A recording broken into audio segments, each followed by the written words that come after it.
Welcome to Bitcoin and Me, Kaitlyn Prince. Thank you. Thank you so much for having me on. I think it's great that you've had my mum and me on before you've had my dad on. Have you had my dad on? No, Yeah. I'm not interested in your dad.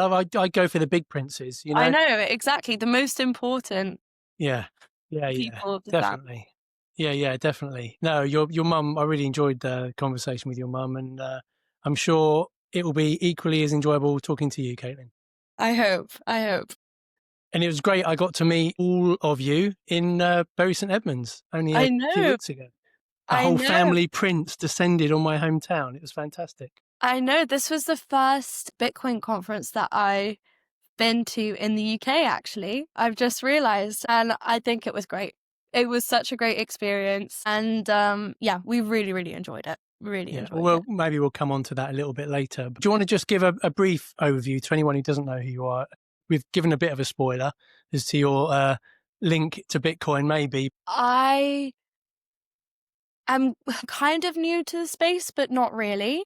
My dad has orange pilled me and my family, and it's been in our lives for a while now. He would always talk about it at the dinner table, and he kind of really forced it down our throats, really, to be honest. But I recently really started getting into it by myself, I would like to say. I recently did an internship with Paystand over the summer, and I worked on their nonprofit organization. We helped build Bitcoin circular economies, and my main project was to teach a Bitcoin 101 course to some youth in California. So I created the curriculum. I went and I taught the classes. I showed them how to set up a wallet. We sent some sats around the classroom, and then they graduated. So that was fun. So I was in the US for 2 months over the summer. And now I'm just working on loads of mini projects as well and really diving headfirst into the space. I host the Bitcoin Policy UK podcast with Harley, and I also am a brand ambassador for a Japanese Bitcoin clothing company. Check you out. I know. Are you wearing it now? Are you wearing the clothes now? No, unfortunately, they haven't released. We haven't done a brand release yet. That's going to be in November, so stay tuned. So I'll be traveling to Tokyo. They're doing a Bitcoin conference, hosting a Bitcoin conference, and that's where they're going to do a brand release. It's a really, really cool project that, again, I've only started working with over the summer, but now it's becoming to feel really real. And they basically just want to drive Bitcoin adoption through they want to open a new gateway into Bitcoin, which will hopefully focus on women and the younger generation. And they're going to do this through clothing and lifestyle products. So yeah, it's a really ambitious project, but I think it's really cool. And hopefully people won't get into Bitcoin because they're in the finance world or because they're into technology or crypto or anything, but because they pick up a piece of clothing and they're like, oh, this is really cool. And then there'll be a small detail about Bitcoin, and then it'll be, what's that? And then learn about it. That's what I was going to say. So is it going to be quite subtle, the Bitcoin element of it? So it'll be a brand name, but then there'll be I don't know, Sats or Satoshi or 21 million or something that's a bit of a nod to Bitcoin. Is that sort of exactly? Is that how it's okay? It's gonna be an if you know kind of concept. Yeah, nice. Which is really cool for Bitcoiners because hopefully it will it will make Bitcoiners look cool. Yeah. And so it's not going to be a t-shirt saying Bitcoin on it. It's not going to be Bitcoin merch, but it's gonna look good, and yeah, so very, very interesting. Ah, very good. Well, if you need any young models, Monty will be available, I'm sure. He'll be great. So the first question I ask all my guests, and you probably don't have to go back as far into your life as some of them have, but I ask what your earliest memories of money. Oh, that's a good one. Early memories of money. I would say, so me and my brothers and sisters grew up in Singapore because my dad was working there. He was in finance exchange and trading. I know. And then, so we grew up in Southeast Asia, and we were always traveling to different countries. And something that we couldn't really wrap our heads around was how every country had a different currency, and how, like, in Singapore, you had dollars, like one Singapore dollar would be worth 100 baht in Thailand. And we were like, so how does that happen? Like, how does Mm. $1 become 100 baht? So that was very difficult to understand and also like wrap our heads around. And my parents always made sure to educate us about money from a very, very young age. So if we were to go to a market or anything like that and we wanted something, then it will come out of our pocket money and we would always have to go and buy it ourselves, like go up to the stand, like from a very, very young age, go up to the stand and like take the cash out of our pockets and give it to them and like do the math and then like make sure that we get the right change and stuff like that. And again, that was very, very confusing because all of a sudden we had Singapore dollars, which would be $1 and then 100 baht, and then the change would get mixed up. And for a very young child, it was very, very confusing. So I think that would be my first memory of money, and like maybe one of the first memories that kind of like stood out as well. Because I mean, yeah, even to this day and age, like it's very, very hard to understand as an adult. So yeah. Yeah. So most people that I've spoken to are, from this country. So that weird kind of conversion of you've got different money going on all at the same time. Yeah. Yeah. And then as how many years were you in Singapore for? When did you leave Singapore? What sort of age? So we left when I was 8 years old. And then that's when we went traveling for 2.5 years nonstop. And then again, even that was confusing because all of a sudden we went from Asia to Europe, where a lot of countries use the euro, and that was the same. And then we went to the UK, which was in like the same area in Europe, but they use pounds there. And then we went Yeah. to the US and then they have dollars, and it was all very different. So yeah. How did you find that experience? Because you were being homeschooled as well, weren't you, at the same time? So, what's your experience of that kind of nomadic almost life of spending lots of time in different countries as you're growing up in quite, those years are quite formative, aren't they, in how they develop your character and your kind of outlook on life, I guess. So what's your kind of reflections back at that time? I loved it. I absolutely loved it. And I think my brothers and sisters would say the same. I think it was the perfect age to do that because, I mean, everyone says you should go to school for the social aspects and all your friends and stuff like that. But at the age of 8, my sister was 6 and the twins were like 3. You don't, I mean, of course you have friends, but they're not like the friends that you're going to keep for life. They're not your bestest friends, or for us. And I don't know, like just being all over the world with your family, learning new things. Honestly, I think that experience has made me the person I am today. And I didn't get affected by the fact that I wasn't in school, seeing other children every day. We made friends really easily. So as soon as we would go to a new place, we would meet someone on the beach and like hang out with them all day and then say goodbye and never see them ever again. But that wasn't a problem. And then we would keep in touch with friends from home. But honestly, it was amazing. And we learned so, so much. And when we went to school, so we settled after those 2.5 years, we settled down in France and we went into the public school system there to learn French. And we were like so much further ahead than any of the other children, even though that we were not in school for 2.5 years. I remember doing fractions one day in math class and I knew exactly how to do them, and like all my friends were learning. And yeah, no, it was great. It was great. And we learned how to speak to adults. Yeah. We can socialize really easily, and like kids can't really do that. Adults are, I mean, big and scary. So yeah. I think as well, there's a lot of family setups. Like just talking personally, it's not so bad now, but when my daughter was that kind of age, 8 years old, I was in a job that kept me away from home. I didn't stay away, but I'd be up very early. I'd be home quite late, often when she was already in bed. Mm-hmm. So as much as like she had school and she had all her friends and I'd see her at the weekend, the percentage of time we spent together was quite low. Whereas I think we're conditioned to say, well, going to school and having lots of friends is the best thing. But really, you had an experience that not many kids have, which is you got to spend so much quality time with your mum, your dad, and your siblings. Yeah. That is a privilege, really, that not many people have, even though some people would look at it as, well, you're missing out. But actually, for the things you're missing out on, you're also gaining so much in terms of the strength of that kind of the family bond you must now have. Yeah, of course. Our family dynamic is great. We all respect each other. We all get along with each other.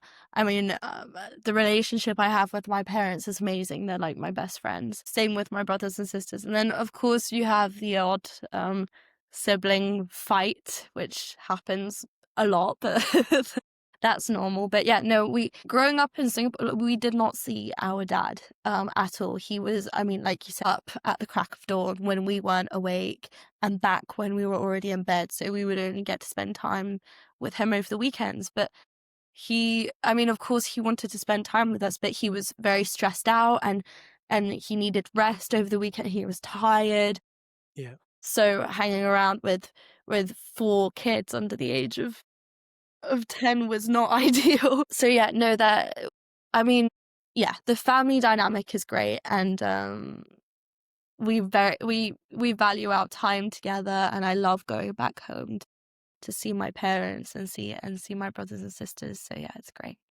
Yeah, brilliant. And how most people couldn't comprehend of growing up in a household with basically 2 Bitcoiners for parents. Obviously, your dad was the main, was the protagonist, if you like, the real hardcore that orange pilled the rest of you. But like, talk to me a bit about that. Was there any kind of rebellion that you had that almost like, when a dad talks about something and there's a teenage daughter? From my experience, the teenage daughter often doesn't want to listen. So, like, how did that manifest itself when it comes to Bitcoin? So it took time. I mean, Bitcoin has been in our lives for ages. He started the podcast in 2020, I think. So it's been around for 5 years. But like I said, like I've only started getting involved in it this summer. Because I mean, I feel like I did get it. Like whenever he would talk about it, I did understand it and I understood the benefits of it and everything. But like you said, like because it was my dad telling me, I just no, it just did not work. But then obviously you grow older and you mature and there you go. But Lauren was the first one to get really involved because she was younger when my dad started the podcast. She was 9 and she was like, this is so cool. I want to be the first one to ask questions on the pod. I want to get involved. And I was probably like 14, 15. So I didn't care about that. I just cared about my friends and going to school and yeah, that's it. Like Bitcoin It wasn't a cool thing to do, was it, when you were 14, 15? No. No. And has that changed maybe your approach to trying to talk to other people about Bitcoin? The experience you had of how's that kind of influenced how you talk to other people about it? I kind of back off a bit, if that makes sense. I'm not as I like to plant the seeds, mention it. Like all my friends know what I do, that I did over the summer, did this internship, and like what I'm involved with. And I feel like if they're really interested in it, then they will figure it out themselves. That's how I did it. And I mean, like everyone, I don't like to be told. I don't like to be told what to do, like buy Bitcoin now. No, that's not going to work. You've got to understand it and you've got to learn about it by yourself. Of course, you can be there to steer them in the right direction, but only when they start to show interest and recommend the right podcasts and the right books. Yeah, my dad is a very all or nothing kind of guy. He's very persuasive, which is good, but also sometimes it didn't really work on me. Yeah, well, I guess Has he orange pilled some of your friends? Have you had friends around that have left and your dad has worked his magic on them? Yeah, all the time. He would get them to like open a Bitcoin wallet and send them like €2 or £2 or something, and then they would come back like later on and be like, €2 is now like €4. I'm like, yeah. And then I've got a friend who is into Bitcoin as well. He was kind of like more into crypto and investing, and he just wanted to make money fast, really. And then he came around my house a couple of times, and it was hard because there was always a language barrier because I grew up in France, so all my friends spoke French, and well, my dad does speak French very well, but when it comes to difficult terms and explaining Bitcoin in French, it's probably not quite easy. But yeah, no, he's deep down the rabbit hole now as well, and he sends me stuff like videos that I should watch and stuff like that. So no, it was really cool. Really, really cool. And how do you find conversations with non-Bitcoin friends versus Bitcoin friends? Do you just isolate those two groups and you can have meaningful, deep conversations with both, but they're just completely different? Yeah, very, very different. It's like it's going to a Bitcoin conference and you're like, oh my God, this is so cool. You feel really inspired. You have great conversations. And then once that's finished, you go back into normie world and it's like, this is horrible. But I mean, it will come. I feel like I live two separate lives. And maybe a lot of Bitcoiners feel the same, I feel. But yeah, Do you ever feel compromised by that? Not compromise is the wrong word, but do you ever find yourself in a conversation with normie friends and think this isn't a conversation I want to be in? Not because you're not friends with those people. But like once you go down that rabbit hole with Bitcoin and you meet more Bitcoiners and you go to meetups and or conferences and suddenly the conversation just completely almost elevates to a different level. I've personally found sometimes in, groups of people that I really get on with and really like, I kind of sometimes find myself switching off from the conversation because it just doesn't. Yeah. It's not, I think that's not a very nice thing to say, but I'm just being honest, like with how I feel. But does that, you're kind of nodding as if like maybe you do feel that yourself as well sometimes? No, some conversations are very hard to listen to, aren't they? You just got to step away. So I'm a student. I study politics and international relations, and some of the debates in the classroom as well are quite difficult. But, sometimes I participate and sometimes I'm just like, I can't be bothered, which is bad because I should. But yeah, no, there's some days where I'm like, yeah, no. And obviously in life, we're kind of led down this sort of traditional path of you go to school, you go to university, you get a job and work really hard and get a mortgage and 2.4 kids and da da da da. But obviously your path so far has been quite different to that. And given your dad is about as hardcore Bitcoiner as they get, and your mum is co-founder of Women of Bitcoin, do you see your path, your path already has been non-traditional? Do you want it to carry on as much as you can in the Bitcoin world? Yeah, no, definitely. So I went into university like head set on being a diplomat. I wanted to be a diplomat. I wanted to study politics and international relations. And now it just kind of feels a bit unreal to me. First of all, because, well, it's very competitive. And then you have to go through lots of steps to get to that level. And also I'm like, ooh, do I really want to be part of that as well? Like, do I want to, I don't know. I definitely ask myself more questions than I did going into my degree. So I'm a second year, just for some context. And I'm more interested now I love what I'm learning. I love what I'm doing at university. I think it's really, really interesting. And my school is really cool because we look at politics and how the world works through a different lens, through kind of like a post-colonial lens, and kind of like understand like corruption and oppression and stuff like that. So it's really, really interesting. But now it's more like bridging and what I'm learning and bringing that together, which, I mean, my internship over the summer played a huge role in that shift in my head, if that makes sense. Really inspired me, and now I just want to learn about how we can bridge Bitcoin and human rights and how it can help people. And yeah. And do you find at times there are kind of conflicts where you're learning about something around politics and just thinking this is just all bullshit, basically, because it's, you know, it's all about fiat, and do you know what I mean? You know, it must be quite hard doing a course like that where certain aspects of it just really clash with Mm-hmm. the things you've learned about Bitcoin. Yeah, I found it harder when I was in high school.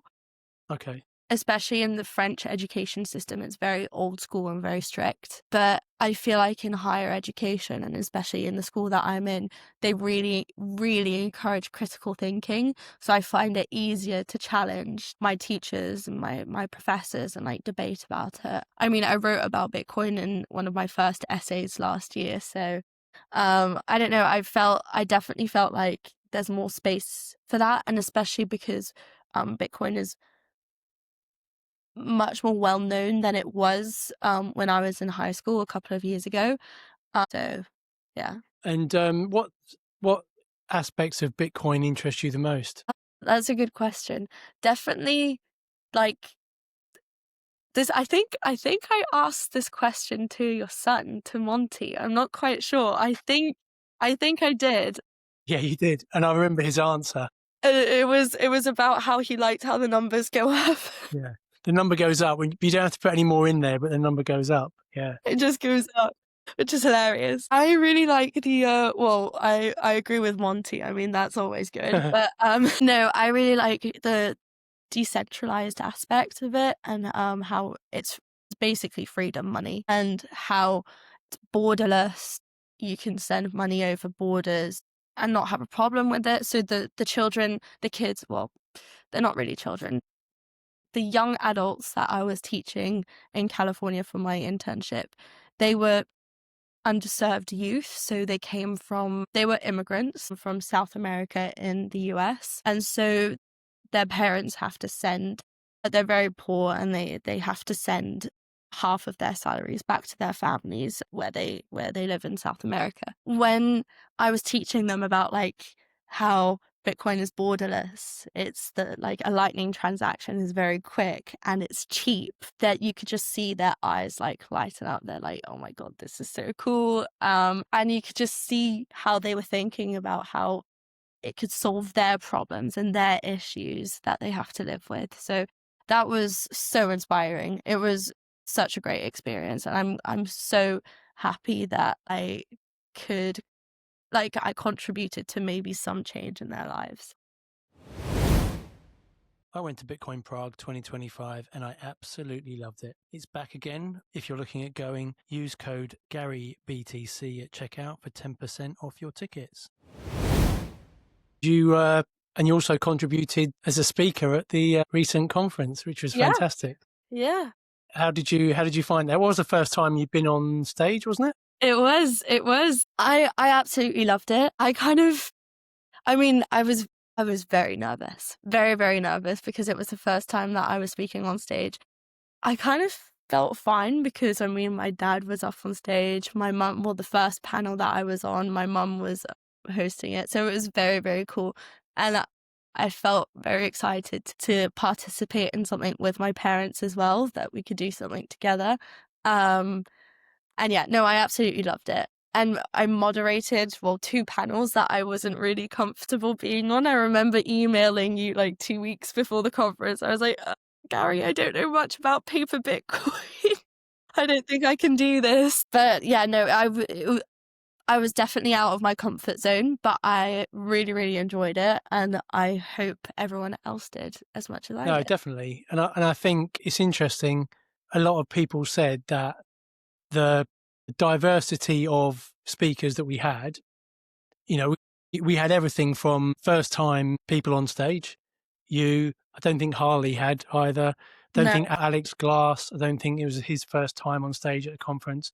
AJ. So quite a few people, UK people who are passionate about Bitcoin, getting a voice on stage, often alongside people that have been there, done it, bought the T-shirt, like your dad, like Susie, like, so we had these like really big names, but I think quite a lot of people said afterwards it was so refreshing because it was proper, authentic, grassroots conversations with just lots of people that are interested and passionate about Bitcoin. Yeah, and And we all have very special roles in Bitcoin as well, I feel. Very different roles, and it was great to see us all come together and be up on stage. And it was really great. Me and Harley really appreciated the fact that you included us as well, because I mean, we're quite young and not a lot of people listen to young people. So yeah, no, it was very nice to be up there and to voice our opinions as well, and to feel respected and listened to. No, and I honestly, certainly no one has said it, and I don't think anyone would have thought, or they're just a token youngster put on the stage. You know, the things you said and your opinions and the way you articulate yourself was completely as valid as anyone else that was on the stage. And again, I think that just added more authenticity and kind of weight to the panel discussions, I think, because, you know, it wasn't like you were put on stage on your own and had to do a keynote speech for 20 minutes. Actually, you're part of a group of people having a conversation, and your voice is equally valid as anyone else that's on that panel. And then there's Sam Duvall, who just blows my mind. I mean, she was one of the most articulate speakers there, and she's 14 years old. It's mind-blowing.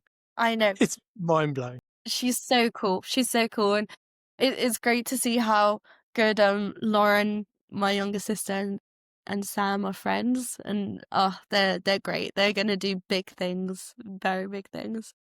Yeah.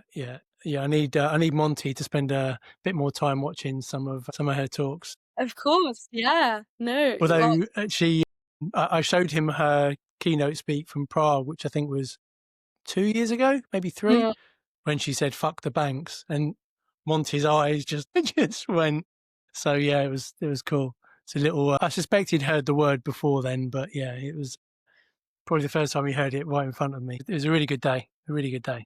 Yeah. No, it was so much fun. And we also had like a great time creating content for the conference as well. I mean, we had some great conversations with some really cool people. It's a shame that our proper mics broke that morning, but we seemed to make things work. And it was such a great weekend. We are going again next year, so hopefully all the princes can descend on Bury St Edmunds again. Yeah, no, we would be happy to. We would be happy. Great. And so talk to me about the podcast then that you started hosting with Harley. And again, by the time this goes out, the first episode will be live for that. So how did that come about? So basically, I did an episode for Bitcoin Policy UK ages ago. I actually couldn't tell you when. It was probably a couple of years ago, because they really wanted to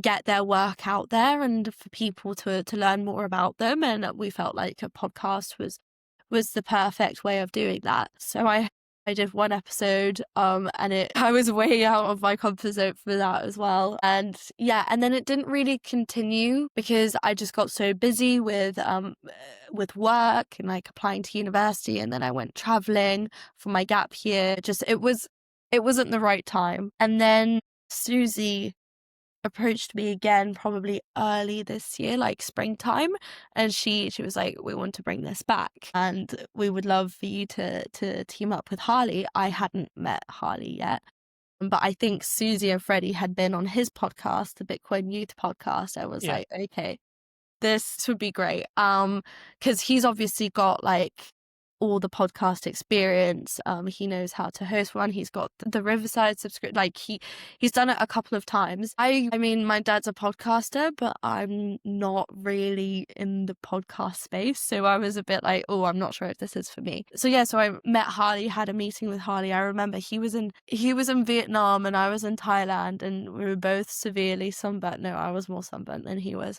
And it was just like so random. We're like, okay, so we have to host a podcast. What are your ideas? And it was really, really scary.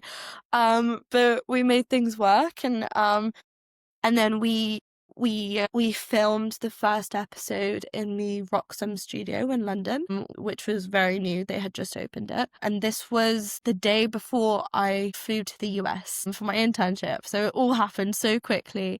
And yeah, so we filmed the first episode with Susie and Freddie, and we talked about their manifesto, Bitcoin Policy UK manifesto and their goals. And yeah, it was a great episode. There was a lot of things that I didn't understand during the episode that I remember just sitting there and being like, oh, is this really for me? Am I doing things right? This is really scary, but I feel more confident now, and hopefully we will film the second episode very soon, and this will be a project that we continue with. So yeah. Will it mainly be interviewing Freddie and Susie then? Is that the main thrust of what the podcast will be?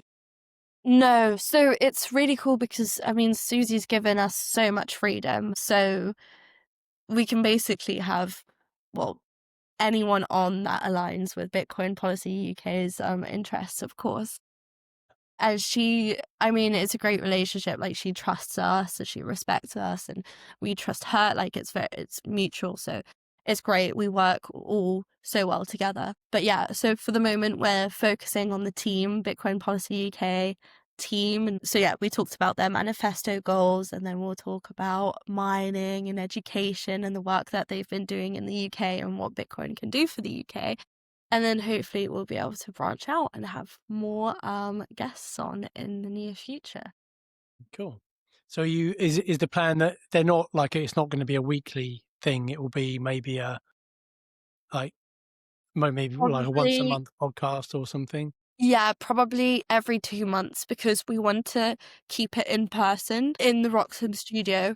And I know, well, we're all very, very busy, and Harley, especially, well, he's in York for uni. So Yeah, it's kind of like working around everyone's schedules. But yeah, we'll make it work. that's fantastic. What conferences have you been to outside of the UK? And you said this was your first UK conference. So I've been to Bitcoin Prague once, I think, once or twice. Where else have I been? I've been to Bitcoin Miami in 2022, I think. That was one of the first Bitcoin conferences that I had ever been to. It was very overwhelming. Um, but very, very cool. We got to stay in Michael Saylor's house over the weekend. It was a great experience. What else? Yeah, Bitcoin Miami, Bitcoin Prague. I mean, my parents and brothers and sisters have been to so many more than I have. So many more. There was one in France that we used to go to all the time in the southwest, called Surf in Bitcoin, and that was really, really fun. Joe Nakamoto came a couple of times to that one, so it was nice to see him there. Where else? I was in Bitcoin Asia really recently, and that was for the Japanese Bitcoin clothing company, because it was their first interaction with like the Bitcoin space. So we had a booth up, and we were just like promoting and like spreading the message. And that was such a cool experience, because I mean, that was the first time I met the team in person. And it was my first time in Hong Kong. And it's just really interesting to explore what Bitcoin is like, but in a different part of the world, because obviously I know what it's like in the UK, kind of get an idea of what it's like in Europe and in the States, but in Asia I wasn't sure. So no, that was cool. And then I'm trying to think of where else. I mean, I've been to Before other. we started, you mentioned about an experience with your grandparents in Madeira. Yes, yeah. So unfortunately I could not make it the the conference in Madeira. I was flying back from Asia. That's when I went traveling for my gap year, and I got to Madeira the day that it ended. So I was so sad. But my grandparents went because they happened to be on holiday in Madeira when the conference was going on. So my dad was like, "You should come to the conference. Like, it's going to be so much fun. I'll get you tickets, and just come." So they did, and I mean, their opinions on Bitcoin was like everyone else's. Doesn't know too much about Bitcoin. They thought it was like a scam, and they thought what my dad, like, they didn't really understand what my dad was doing and why we were so into it, and then thought that it was stupid and that we were going to go bankrupt and all that. And then they kind of like got there and they realized that it was so much bigger, and like, so I think it was then where they started, like, their minds and brains started shifting, and they started learning about it and like being more open to it. And they realized, like, they were like, okay, this is really cool. And yeah, so it was really unexpected because they were just going to Madeira on holiday, and then they end up in a Bitcoin conference. But I think it was a great experience for them. And since then, they keep on asking questions, and they ask the right questions. And I mean, this is what I was telling you earlier before this episode. I went home this weekend to go see my parents, and my grandparents happened to be there. And my grandma just asked me, so how do I move Bitcoin from my Moon wallet onto Mm. somewhere that I can spend it? And I'm like, okay. So me and my mum sat her down and started explaining, like, how to do things and where you can spend it and how it works. And she gets it, and she got it so quickly, and she understands it. And I don't know, it was really, really cool. Yeah, it does sound cool. It's always good to get the older generation, Mm. interested as well. I said to you again when we had that conversation, my dad has been into Bitcoin for a little while, mostly because I've just gently persuaded him that he might want to get a little bit in case it takes off. Yeah. But I think it was a real mindset change for him coming to the conference and just listening to the quality of conversation and being around the people at the conference really shifted his kind of outlook from this is just something that might make my fiat balance go up a bit Yeah. to actually this is a lot more than that. It will do that, but this other stuff is also really important and interesting and something I should learn more about. Yeah, I think anyone listening who hasn't been to any kind of meetup, whether it's a conference or just a local meetup with half a dozen people, just go, because it's genuinely can be life-changing. I mean, it's crazy. First Suffolk Bitcoin meetup I went to was October last year. So it was less than a year ago. And so when I reflect on that and I think, wow, I've been in Bitcoin a lot longer, but I didn't know it existed. I just Yeah. hadn't come across it. And I hadn't been around people like Jace and the other Yeah. guys from Suffolk Bitcoin. And so, yeah, it's been quite a crazy journey, really. Yeah, But and now look at you within organizing Bitcoin conference. 6 months, I'd like, right, I'm going to start a podcast because I want to talk to Bitcoiners. Yeah. And come on, Jace, let's do a conference. It's been a bit of a crazy ride, but I wouldn't change any of it. It happens really fast, doesn't it? You just like dive down and you don't look back, and then you're like, wow. Yeah, it is hard. Once you get into the rabbit hole, you tend not to come Can't get back out out. again. No. So where you obviously have a lot more years, hopefully, almost certainly ahead of you in Bitcoin than I do, because I'm quite a lot older than you are. So for you, what are the things you're looking forward to most about seeing change and evolve in Bitcoin in the next, I don't know, 10, 15, 20 years? That's a very good question. I just can't wait for more people to get more involved and for it to become really like a global movement. Well, it already is, but it's still quite small. So I feel like it's really picking up. And like once we get that ball rolling, you're not going to be able to stop it. So I can't wait to see what people can do with that, and especially like my generation, and inspiring my generation as well to get into Bitcoin and to learn about it and to educate themselves. So yeah, I can't wait to see what happens next.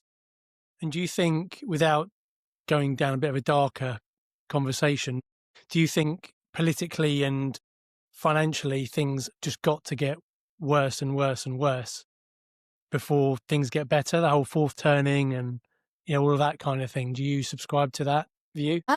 I'm not quite sure. I hope not. I really hope not, for I everyone's don't sake. mean I don't mean in the context of Bitcoin. I mean like money printing and government debt and all of those things that eventually, the broad view is eventually that's going to just explode and implode. And Bitcoin and gold come out as the only safe havens. So people that aren't in Bitcoin are going to have a pretty bad time, which again comes back round to that whole conversation of how do you persuade friends, family, loved ones when you really want them to get on that life raft, but at the same time, you don't want to sound like a crazy, No, obsessed exactly. person. Yeah, well, I mean, maybe that's what needs to happen. Maybe things have to get really, really bad for people to realize and to find solutions. But yeah, we'll see. You can't predict the future, can you? No, you can't. And like the other thing I was wanting to talk to you about was obviously the Gen Z generation is growing up in a world that is very different. Previous generations could go to work, get a job, get a mortgage, settle down, have kids. When my wife and I had kids, we were fortunate my wife didn't have to work. If even on the salary I'm on now, if we were having kids now, couldn't do that. And it's just not, everything has changed so much. Do you think Bitcoin changes your outlook? No, 100%. I feel a lot safer for one with Bitcoin. I feel like I can do much more when I graduate from university because of Bitcoin. I've got no idea what I'm going to do. I don't know whether I'm gonna carry on studying. I mean, I don't think so. I want to start working and stuff like that. But it's really hard to imagine, like, if you're not holding Bitcoin, it's really hard to imagine buying a house these days and finding somewhere to live and and all that. But I definitely feel a lot safer with Bitcoin and more confident. Yeah, more confident. Maybe I can take more risks and yeah, make more things happen. So it's scary, but I feel like it's scary for everyone my age because you don't know what you're at that awkward age in like your early 20s. I just turned 20 this year and over the summer, and now I'm like, ooh, I'm not a teenager anymore, but I don't feel like I'm an adult, and now I have to do adult things. We've just moved into a flat here in London, me and my roommates, and we've got our own flat. There's 4 of us, and there was like, I mean, you have to sign a contract and then you have to like pay your bills and stuff like that. And that's stuff that you never had to do before, but it's definitely scary, but I feel a lot more safer, happier and confident with Bitcoin behind me. I feel like it can support me more and support what I need and what I want in life more than fiat can. If it's any consolation, I'm 49 and I still don't think I'm an adult yet. So don't feel bad about being 20 and feeling like you haven't quite made it into adulthood yet. So yeah, you've got plenty of years yet to go. I'm not sure I ever will really feel like an adult. No. The thing is, as you get older, you're just in an older shell, but you're still maybe it's just me. I'm still the silly teenage kid I was, 30 odd years ago. So I'm not sure. Some days it's good. Some days I'm not so sure. The last question I ask all my guests, Kaitlyn, is what's one belief you had before Bitcoin that you've completely changed your mind about? Maybe it's not really a belief, but I just kind of like trusted the system blindly, whether that's the education system, the financial system, anything, like especially maybe the education system. I was very much in a mindset of like when I was going to high school, I was like, no, they only want our good. They're teaching all of this for us. They're here for us. They care about us, but no. And that kind of like came with the realization of I was learning about Keynesian economics at school, and then I would go home and my dad would be like, no, that's not how the world actually works. So I kind of like, it's just like trusting the system innocently and not really asking questions. And now being deep down the rabbit hole with Bitcoin, I feel like I do ask questions when it comes to everything. And sometimes innocence is bliss, and not like just like floating through life is nice and peaceful, but I feel like people need to be aware. So yeah, I'm not sure if that answered your question. No, it does. And that makes you sound like an adult as well, by the way. Yes. So Great. I think you passed the test. You passed the test. Cool. So if people want to reach out to you, Kaitlyn, where's the best place they can find you? That would be on Twitter. Well, X now. I keep on saying Twitter. So the handle is Kaitlyn Prince, or there's Orange Pill app as well. But I'm more active on X. Cool. Great. Well, it's been great catching up again. It was only a few weeks ago I saw you, but I know it's always good to have a conversation. So yeah, thanks so much for being on, and hopefully I might see you before. If not, see you in September in Bury St Edmunds next year. Yeah, I'm already so excited. It's going to be great. But yeah, thank you so much for having me on, and see you soon. Great. Thanks, Kaitlyn. Cheers.